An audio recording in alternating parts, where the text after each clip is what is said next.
Dieu donc dit dans le verset 61 sur Az-Zukhruf, certes lui, Jésus le Messie, pour l'heure du jugement est un signe. Et ainsi, et ne tombez dans aucun doute pour cela, et conformez-vous à moi, c'est cela le droit chemin. Et la valeur Abjad donne 2026, et juste la période du Jésus le Messie. Regardez 2026.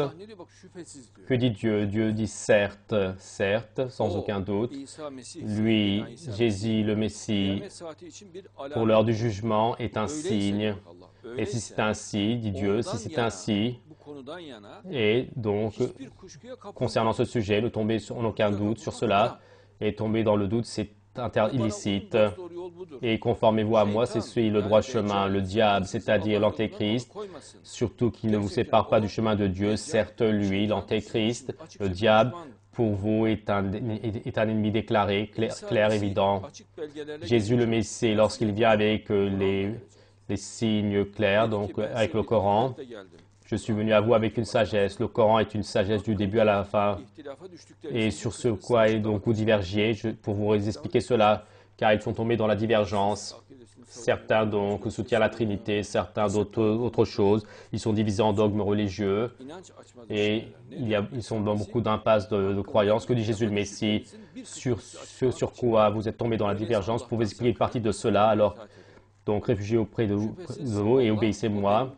Certes, Dieu est mon Seigneur et votre Seigneur. Et en ce moment, donc, servez-le. C'est le droit chemin. Donc, Jésus le Messie va aller s'attirer vers une seule croyance. Et ensuite, après une partie de croyance.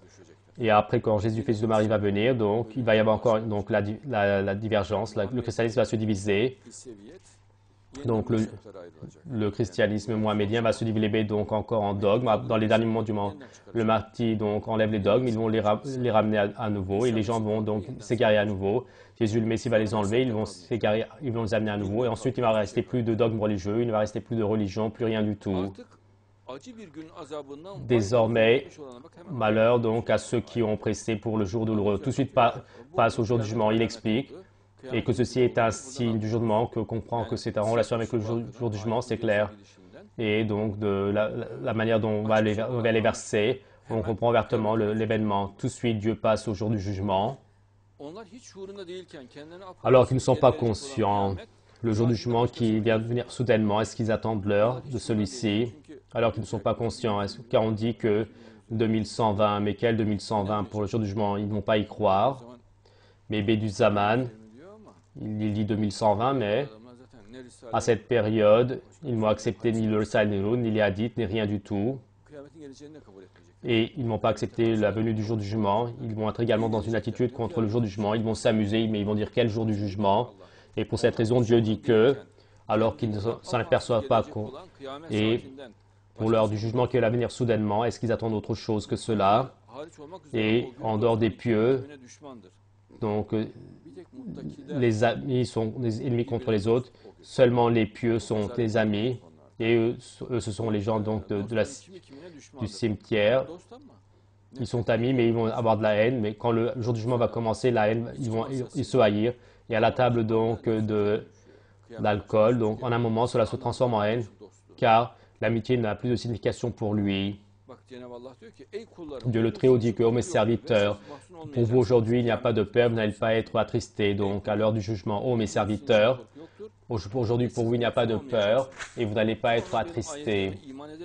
Et eux, ils croient mes versets, ce sont les musulmans, ils croient mes versets.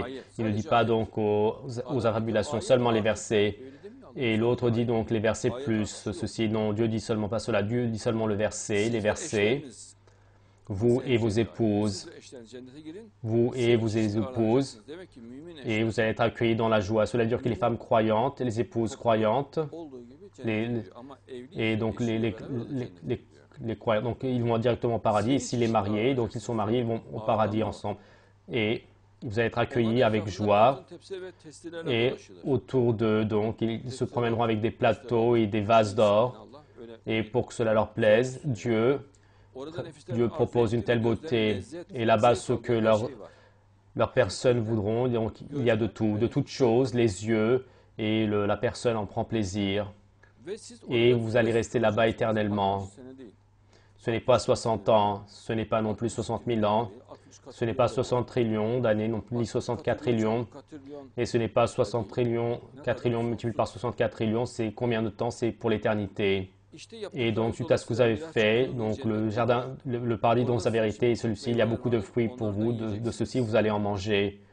Et Dieu donc dit qu'il y a tout ce qui va leur plaire, le paradis pour les croyants est une source de plaisir, de bonheur illimité. Mais donc le plus les croyants vont prendre plaisir de la manifestation de Dieu et ce qui est le plus acceptable et accepté sera l'amour de l'être humain.